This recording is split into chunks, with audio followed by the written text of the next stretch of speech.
বরিশাল বিভাগের প্রতি আগে থেকেই আমার আলাদা একটা টান।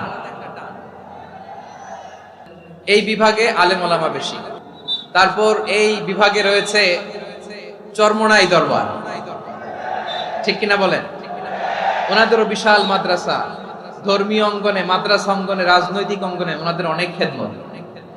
তো এই সমস্ত বড় বড় আল্লাহওয়ালাদের আগমন এই ভূখণ্ডে হওয়ার কারণে এখানে ধর্মীয় বিশৃঙ্খলা, মারামারি কম, আছে ঐক্য, ঠিক কিনা বলেন?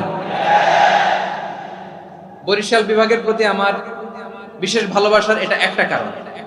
2 নম্বর কারণ হচ্ছে, আমি ঢাকাতে যে মাদ্রাসায় পড়াশোনা করেছি, দারুন নাজাত সিদ্দিকিয়া কামিল মাদ্রাসা, আমার মাদ্রাসার শিক্ষক মন্ডলীর অধিকাংশ হচ্ছে এই বরিশালের। আলহামদুলিল্লাহ। আমাদের শ্রদ্ধেয় প্রিন্সিপাল হুজুর আখম আবু বকর সিদ্দিক হাফিজাহুল্লাহ ওয়া রাআহ, উনি এলাকার সহ কোনো অপশক্তি এই গণজোয়ারকে ঠেকাতে পারবে না।